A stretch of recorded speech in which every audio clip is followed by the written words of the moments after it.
I'm Kelsey, if we haven't talked one-on-one very much, and I'm a UNH nutrition major in the dietetics option, and I hope to go on and do sports dietetics, so this is a really important passion, it's a deep passion of mine, especially specific to rowers. And I did a lot of senior thesis work and presentations for the team last year, which I've posted a link to last year's presentations, so that you can look at the video that we created last year. There's a lot of similar information in it. It's a little bit different because it was tailored differently to the time of year and the training needs at that time, but there's still a lot more in-depth information about stuff that I'm going to talk about today, if you are interested and want to look at that. So that'll be posted there, and then here's a quick outline of everything that we're going to go over today. We're going to look at things that are different for you guys versus maybe some of your peers, and look at we're actually not going to get to specific food choices and that kind of thing until kind of late into the presentation. And I hope it'll make sense why. I think there's a lot of important foundational stuff that's good to go over before you jump into food specifics. Because for the most part, who here has a meal plan or some access to the dining hall, right? Meal plans, great for student athletes. And so that's why it's going to be easier to just pick out food choices once you guys get some big general guidelines. So stuff we're going to go over today is mostly applicable to student athletes, which may not feel like one quite yet, but as we start working harder on the water and in the WIT and with winter training looming over us ever on the horizon, you're going to appreciate starting to practice your nutrition now. So hopefully you can walk away with stuff that's good for you as an athlete, but also just as an individual and a student. And feel free to shoot out questions at any time. We have at least an hour and 15 minutes at this point, so there should be plenty of time. Stop me at any minute if something doesn't make sense and that kind of thing. Just shoot your hand up. So first of all, you versus your peers. And I don't know if you can see it from all over the room. I found some examples of fitspiration or thinspiration. The internet and Instagram and Tumblr are all chock full of it, and I think this is a fairly accurate representation of the kind of diet and exercise mantras and parameters that you've probably been exposed to so far. As a high school athlete or just a high school student and now a college student, there's a big societal pressure and premium placed on a thin ideal for both men and women. And I'm hoping today you can walk away with a paradigm shift from this idea that your thin ideal body is not going to be your top performing body. At my heaviest points, heaviest with muscle, are my fastest times in my life. And as a college athlete, you have this small window. It's not like you compete during college and then just fall off the face of the earth. But you have this small window to really maximize your performance and get stronger and grow together. And I think the confidence that you get from pulling hard on the erg and getting the numbers and the results that you want is way different and more powerful than the confidence that you get from fitting into a certain size of pants or a certain bikini. Guys, I don't know your equivalent. I'm sure there's one that you're trying to squeeze into, but I won't talk about something I don't know about. So this is the paradigm shift I'm hoping you can walk away with today. Athletes eat and train. We don't diet and exercise. Our goal is usually to put on weight, to put on muscle, or to maintain weight, meaning to lose fat and gain muscle so that we can get faster and stronger. And that is what is important to building speed and training. If you are trying to lose weight during your competitive season, you're not going to see the gains that you want. And it's likely going to be frustrating and ultimately not great for your health. So it's just something to think about as we move forward. And this is supposed to be kind of a welcome to the tribe. You're no longer a part of the mostly sedentary population. Everybody with desk jobs, everybody who's not getting out and moving their body or trying to use their body to do cool, awesome stuff. You're part of a different subset of the population now. You're a Ferrari. You're not Joe Dodge Stratus anymore. You feel differently. You take care of yourself differently than somebody who's not moving their body as much. So everybody here wants to go fast, is that right? Everybody wants to make boats go fast. Everybody wants to achieve their best, that kind of stuff. So the way that we achieve our top performance, the way that we achieve our genetic potential is optimum training, which is supported by good nutrition. You can't have one without the other. You're not going to see the results that you want if you're not fueling yourself properly. So it's important to Any gaps I leave today, if anything, I hope everybody just kind of walks away being a little bit more cerebral about what they're eating and thinking about what's in their food and how they can be tweaking or modifying things to maybe feel better, perform better, that kind of thing. So I'm hoping today everybody walks away taking a little bit more responsibility into looking into what they're eating and thinking about it first. So high quality nutrition and optimal training are used to reach our own personal potentials. So one can't have one without the other. And the same way in any sport that you try to develop a baseline fitness, and then there are skills specific to that sport, like the catch or the drive, all these specific details of rowing. Nutrition is a skill that every athlete is trying to develop.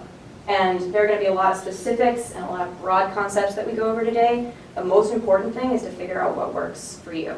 Everybody's a little bit different. Everybody's going to have things that work better for them, whether it's based on biological, biochemical details or just psychological. I have certain things that I like to eat before certain kinds of workouts, and that's my insurance. That's personal to me, what works best. I still try to experiment with different things, but you're constantly trying to develop your nutrition as an athlete. She's reaching for it. The importance of skilled nutrition in rowing specifically is that our training sessions are pretty long. We've got a lot to learn in a very short window of time, and ultimately our competitive events are very short. They're high intensity, but they're somewhere between 6 minutes and 21-ish minutes, not very long. So we have to get the most out of our training that we possibly can, because there are no nutrition miracles on race day. There are some nutrition strategies that you can use for certain kinds of events, but ultimately the gains that you're going to get and the results and progress that you need for race day are made during training. So proper fueling and nutrition during your training is probably twice, 3 times more important than nutrition on race day, which is why we've got to start practicing now. And for anybody who's still worried about how you might look, how aesthetics look, these are 2 members of the national team, and while their genetic potential might be a little more far-reaching than some of ours, I'm still saying that they're focusing really hard on what they're eating and how they're training, and they don't look half bad. So just bear that in mind. And then benefits of a high-quality diet. Fewer sick days. It supports your immune system. If anybody has trained for a long period of time or was maybe a high school athlete, have you ever heard of the lurgy? It's just this low-grade cold that you get starting in the cold months, and you just can't seem to shake it. It sticks around forever, and you just feel worn down for a really long time. Yeah, that's probably from undernourishment and overtraining. Your immune system just gets worn out and can't keep up with you. So one way to support your immune system is a high-quality diet and making sure that you're getting all the nutrients and the energy that you need. Reduce and prevent injuries, and then ultimately repair your damaged muscle, build new muscle. You're providing everything that your body needs to build on itself and get stronger. You're not breaking your body down more than you're building it up. Everything with a star is supported by research. Everything has a star on it. So just a quick word about philosophies as far as eating and diet approaches go that I believe in. I am not a proponent of restrictive diets. I don't support nutritionists and dietitians that come in and tell you just what to limit. I love food, and I love eating, and I love ideas about diet and nutrition that are additive. Like, what can you add in addition to what you're already eating? What can you add that's going to be good for you? And then you can start looking at things to maybe limit, to make room for those good new additions. I think that's it's more fun, and it's more doable, it's more approachable. So that's why I like this 80-20 philosophy. So any magazine article or internet article that you read would be really quick to label these 2 columns of food, I know it's hard to see from where you guys are, as good and bad. We've got whole foods over here, plants, whole meats and dairy and that kind of thing, versus processed food and the standard American diet, also known as SAD, which includes stuff like burgers, fried food, all that stuff that we've grown up basically thinking of as junk food, as empty calories. And I don't like the idea of labeling foods good and bad, because I think that has connotations that are not fair to the person who's eating it. Eating something that's labeled as bad doesn't make anybody a bad person. It doesn't make them a bad athlete. We're all just human, and we eat for way more reasons than just survival and just nutrition. We eat for comfort and for social reasons and cultural reasons, and we should, because food is delicious and exciting, and it should be that.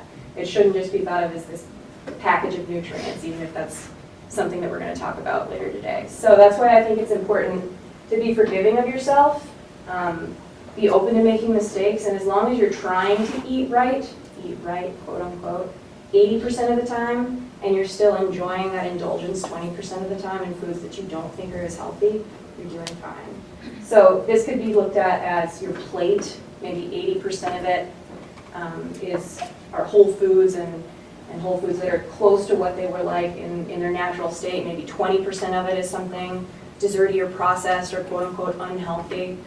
It could also be thought of as a clock. You know, you're eating 80% of the time overall, you're eating whole, you're eating clean. And then that 20% of the time, you're indulging. I think it's way better to listen to your cravings and indulge periodically than to be incredibly restrictive and reductive most of the time and then just going crazy on Sunday and binging.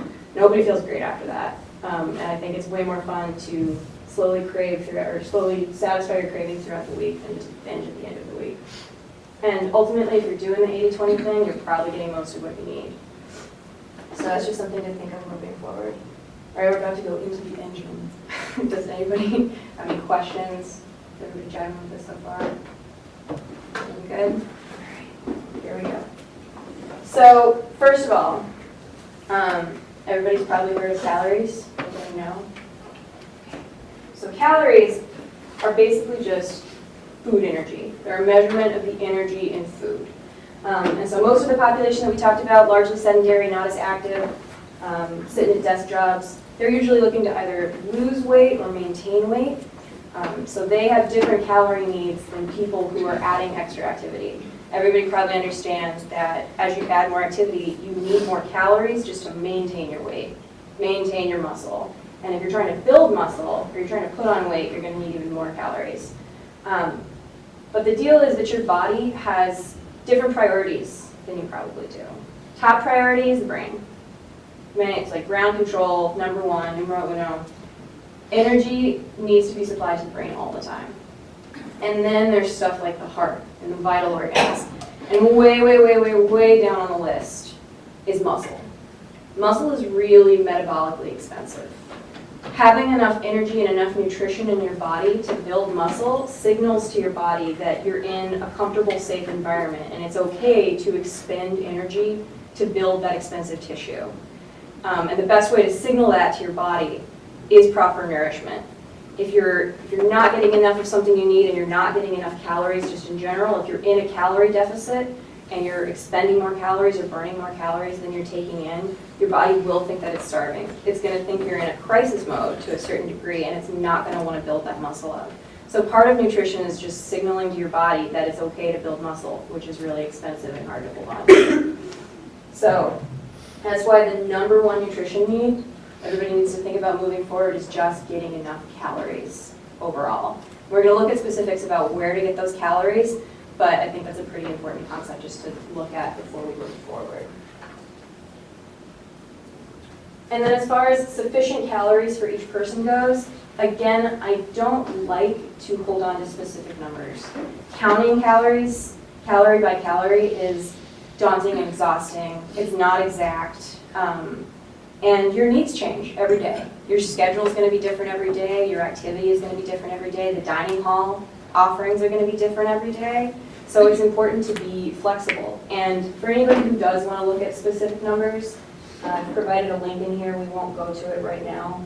But there's some instructions here and a link to go and figure out a range for yourself. So you can get kind of a ballpark idea. And then later on we can look at breaking it down into maybe protein and carbs and that kind of thing. But ballpark range of calories, that link is the only one that I've checked out that I really like. That actually uses the equations that I was trained in and gives you appropriate activity factors. And there are some instructions on here on how to do that. Pretty cool? Still good? Okay. So, where are we going to get those calories specifically? So the calories in food are contained in 3 macronutrients that you've heard of your whole lives: carbs, protein, and fats. Those are the 3 things that have calories in them. Vitamins and minerals don't actually provide us with any calories. Vitamins and minerals are kind of like, they're the infrastructure, they're the helpers that help us use the energy that we take in, but the energy, the actual calories, are coming from carbs, proteins, and fats. So carbs and proteins have the same energy density, meaning that for the same weight of protein and carbs, you're going to be getting the same amount of calories. They each have 4 calories per gram, whereas fat has more than double that. It has 9 calories per gram. Which is why down here, if you can see it, these are different servings of foods that are either primarily carb, protein, or fat. So you get, for the same amount of calories, a serving of fat is going to be smaller than carbs or protein. That's just something to think about for when you're figuring out what to put on your plate. Carbs and protein are probably going to take up more space than something that's fatty. And then, and the way that we take this food energy and turn it into body energy, turn it into ERG scores, turn it into speed, is digestion and absorption. And what makes carbs, protein, and fat very different from one another are the ways that we process them and store them and use them in our body. There are different processes of digestion and absorption for each of them. So we're going to look at those briefly. Really tried to hold back on the science for this one for you guys. We won't go too deep into the rabbit hole, but I think at least peeking into it is worthwhile. So first of all, fat. I love fat. I love fat so much. It's probably my favorite macronutrient. It's the tastiest. It's really good for you. It's good for your nerves. We need it to produce our sex hormones so that we don't all look terribly sexually ambiguous. You need it to line your nerves. You need it to protect your vital organs and cushion them so when we're walking around we don't totally damage ourselves. Fat's really important. And the thing about fat is that we do like to store it because it's used for so many different things, but it's incredibly healthy. And I think fat has really been, there's been a little bit of a pendulum swing so far. Fat's becoming a little less demonized, but definitely in decades and generations before us, fat was really villainized. And I think the worst thing about fat is that it's called fat. It's lipids, oils, fats are good for you, and they should be a part of your diet.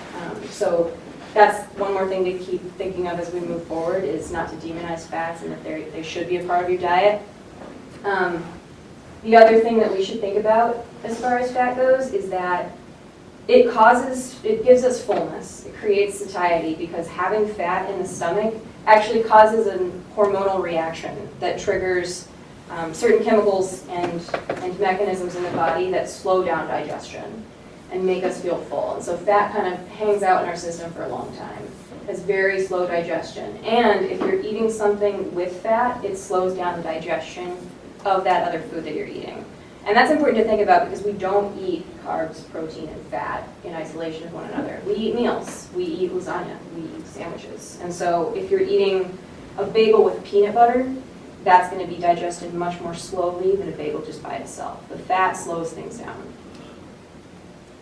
Now, carbs. Carbs are the gold. Carbs are our #1 energy source. We store carbs in addition to fat. We store carbs, but not to the extent that we store fat. Even athletes with the lowest percentage of body fat, those cross-country runners that you see scampering around campus that just look like all muscle, even those guys have thousands of calories of fat stored. Could run for days on just fat. But fat is really slow to burn.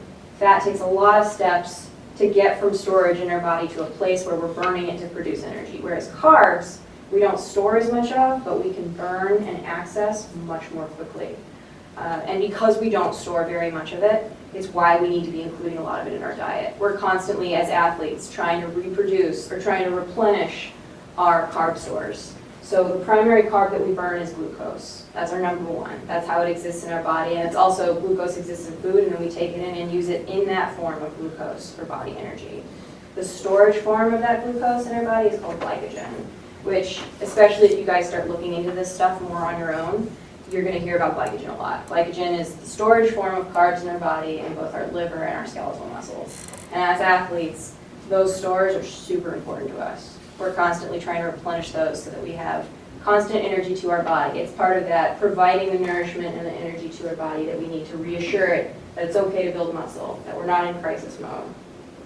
It also just keeps us awake during class and fuels our brain and that kind of thing. And then, harder to see here at the bottom, but a quick word about fiber, which is a carb. Fiber is a carb, and fiber is found in plant foods. Fiber is in fruits and vegetables, beans and legumes. It's not found in animal foods like meat and dairy and that kind of thing. Fiber is a carb, but we don't digest fiber. Fiber doesn't provide us any calories, but it has tons of other health benefits. It creates bulk. It helps us feel full. It too takes a long time to digest, like fat. Maybe not quite as long. It doesn't give us quite the fullness, but it also gives us. It can help flush toxins from the body, help lower cholesterol. Fiber is this like powerhouse nutrient that there's really just now becoming. There's a lot of science about it, saying what we kind of thought all along is that it's really good for us in a lot of ways that we don't really understand yet. So fiber is another little term to keep back there as we move forward. Now, protein. How much of the fuel source during your workout do you think comes from body protein? Like what percentage of what you're burning do you think comes from protein? Just shout out a number. Anybody? 30%. 30%? Anybody else? 10%. It's actually 3%. Your body uses protein in tons of ways. We have no real protein storage site because our muscles are constantly being turned over. But protein is used in the body for hormones, for transport in the bloodstream. It transports certain nutrients. It's used for enzymes. It does all these things. Your bones are primarily just a protein matrix that's been mineralized. They're mostly protein. So because protein does all these important things, your body really doesn't want to burn it for energy. It will if it absolutely has to. If you don't have enough fat or carb present to burn, it'll start to burn your protein. And that's what happens when you work out, usually on an empty stomach, or if you've been fasting for too long. Overnight, especially, if you wake up in the morning and you come to practice and you do a hard workout and you haven't eaten anything, it's likely that you're going to start burning the protein. It goes back to that muscle being expensive. Your body will sacrifice your muscle in a heartbeat to keep your brain working, to keep fuel at a certain level and glucose at a certain level in your bloodstream. The body can convert proteins into glucose if it has to, but it really doesn't want to. And it repairs your DNA. Protein's important, and we don't want to burn it. So we'll talk about that a little bit more as far as protein in the diet goes soon, but there's just another thing to keep in mind. How are we feeling? Everybody looking good? Any questions so far?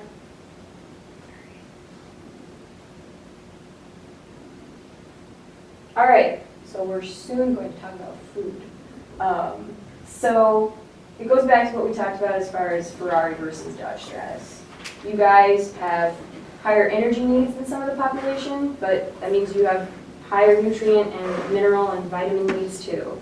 So if you're trying to maintain or build your weight, you are trying to look for things that are going to give you that energy and the most vitamins and minerals you possibly can.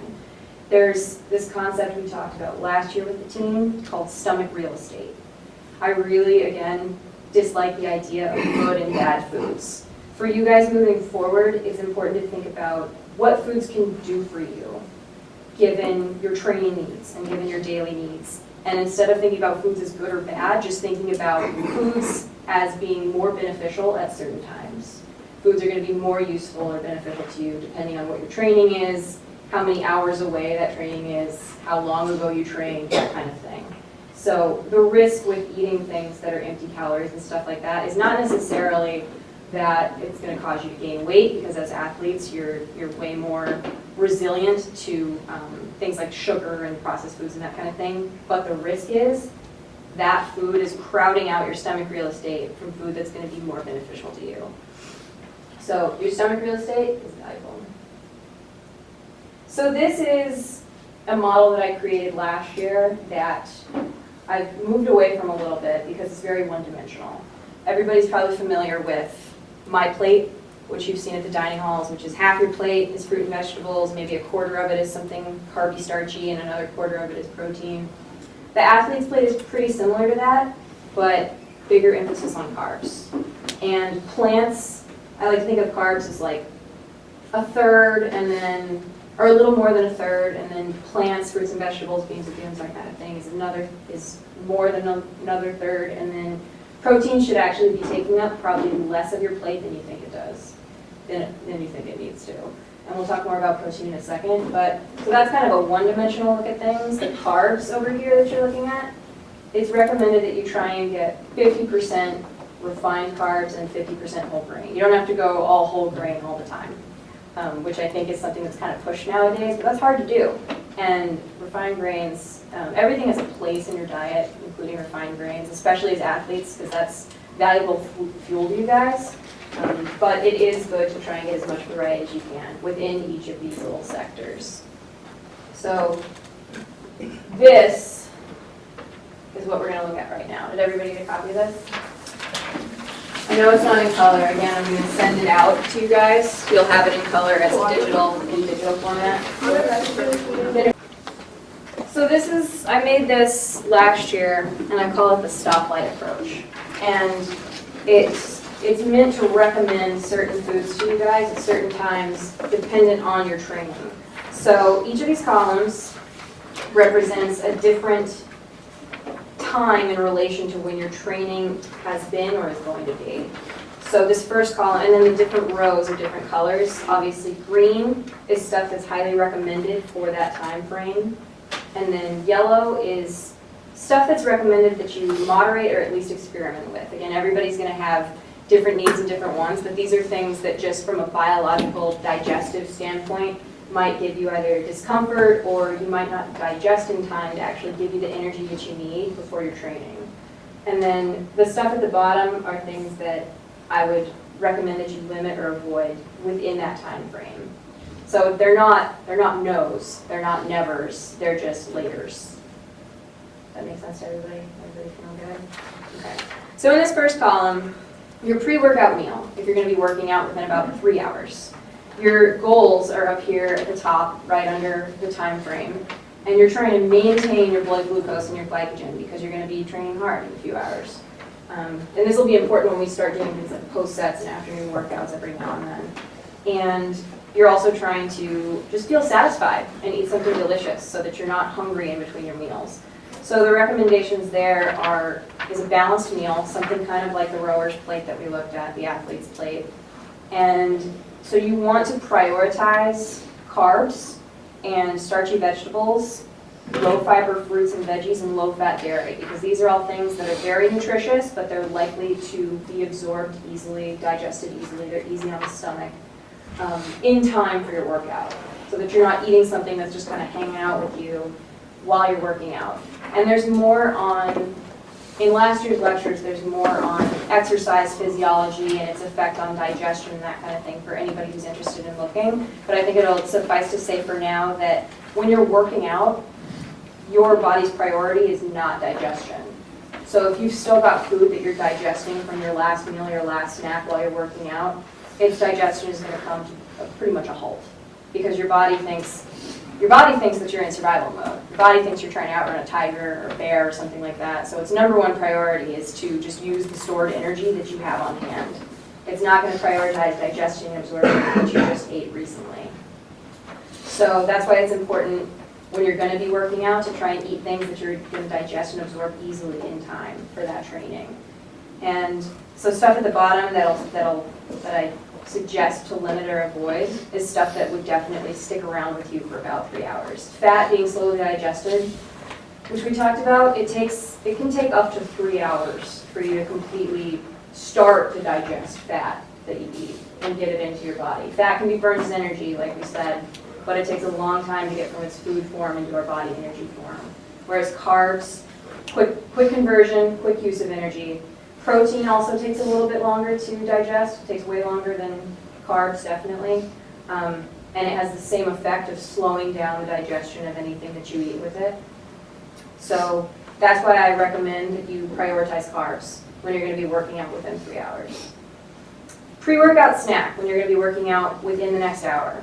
If you are going to class and you know you've got an exercise, a post-set, or you're going to hit the gym after class, you want to make sure you're properly fueled. So within the hour, or when you wake up and you know we're about to be doing a tough workout for the day, this is when you can go all carb.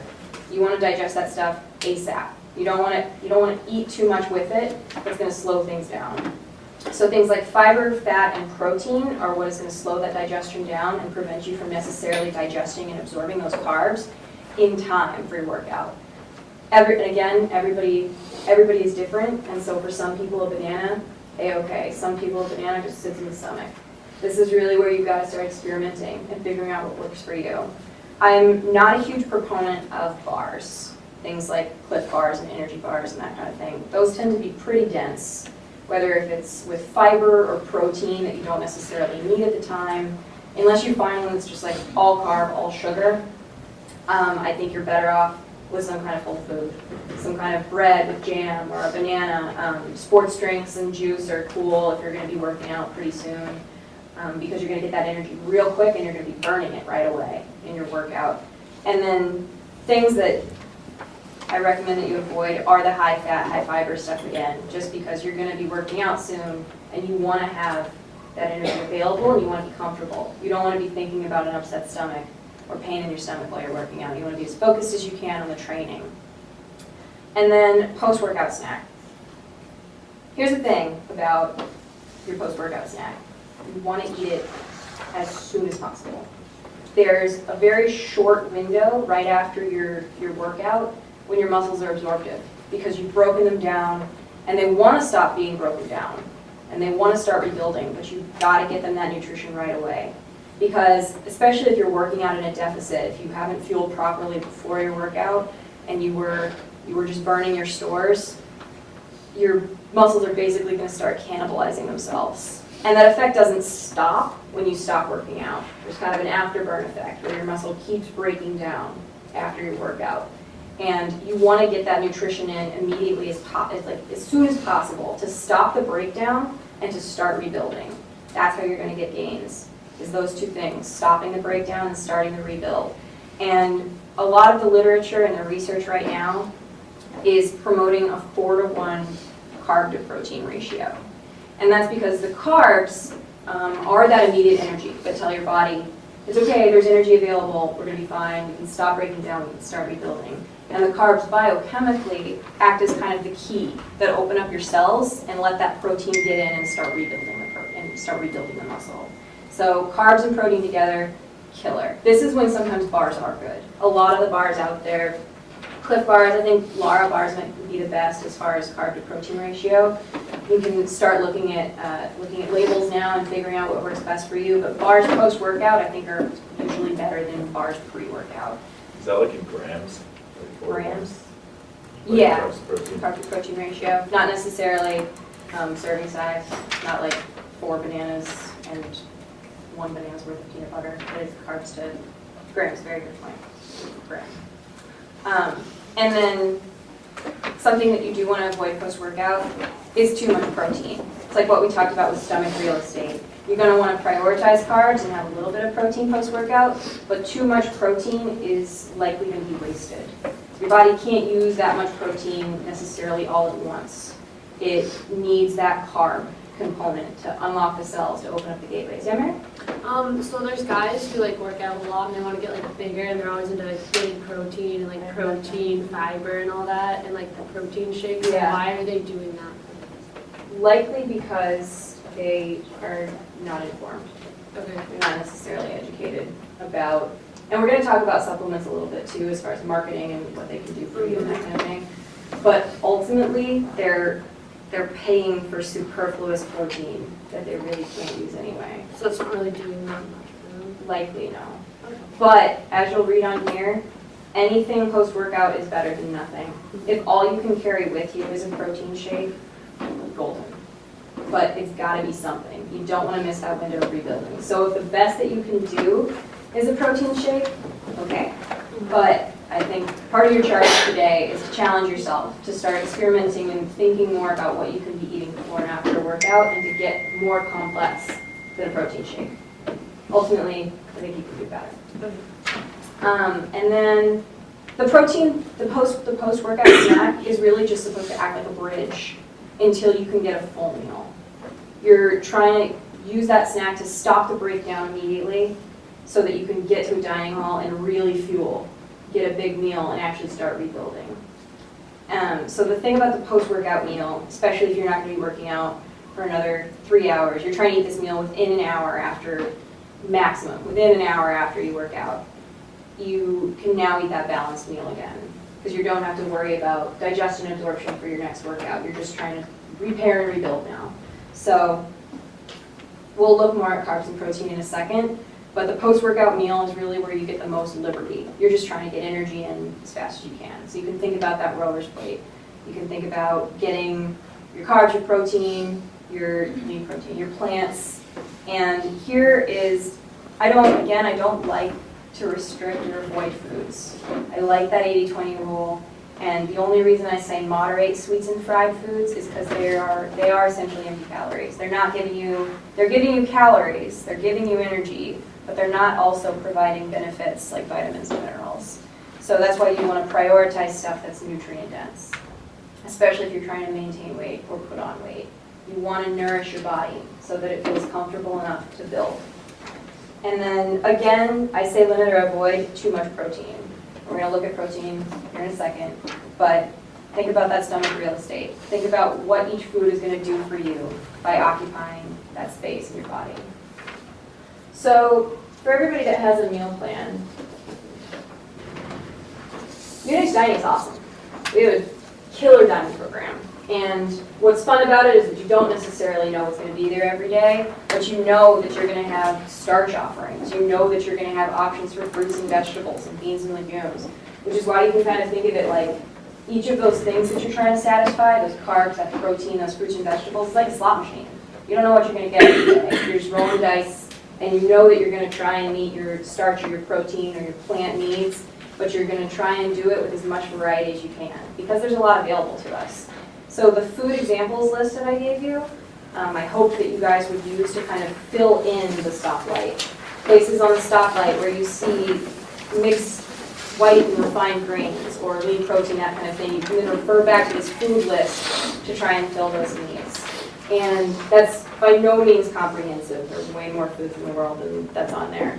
But I was just trying to give you guys an idea of the variety that you can have in each of those categories. So if you're going to make a goal for yourself, make it something like one new fruit or vegetable a day, or one new type of protein, or one new type of whole grain, because there's tons of variety. That's the cool thing about our food society or our food culture. Even when it's complicated and political, ultimately you can have mostly any food you want pretty much any time, especially with UNH dining. I don't mean that just from availability. I mean emotionally and like as a person, you can eat whatever you want all the time. But we also have the privilege of making good choices. So variety is something that I really push because every food has something different to offer you. Every type of meat is high in some kind of different vitamin or mineral. Same thing with every vegetable. Different colors of different plants means that they're high in different things. So if you're eating a good variety of things, you're probably getting what you need. So if you think about what you've eaten for carbs in the past week, and you know that you've eaten a couple bagels, maybe some oatmeal, try something new the next time you go to the dining hall. Try a new kind of cereal. Try a new kind of grain salad that they're offering. And they are super helpful over there. If you have questions or you're trying to find something else or anything like that, definitely ask the chefs. They're going to know what's offered that day. If you're feeling like you want to try a new whole grain, ask them what they've got offered today. Just experiment. Just try new things. And I push variety because it's the best way to ensure that you guys aren't going to be deficient in something. But while I'm thinking of it, and I know we looked at a calorie range and that kind of thing, and I don't advocate counting calories every single day, or nutrients and minerals for that matter, or carbs and protein. I don't like specific numbers. But sometimes it's worth it to look at something like an app, like MyFitnessPal, or there are dozens of them out there, and maybe just track your intake for a few days and get an idea of what you're taking in, and maybe something that you need to eat more of or eat less of, just to give you a general idea, and then try to implement it over whatever time period, a week or 2 weeks or things like that. So worth it to sometimes check in. Again, maybe not beneficial to count every day. They're time consuming and it kind of moves you away from just thinking about big concepts and listening to your hunger and that kind of thing, but worth it every now and then.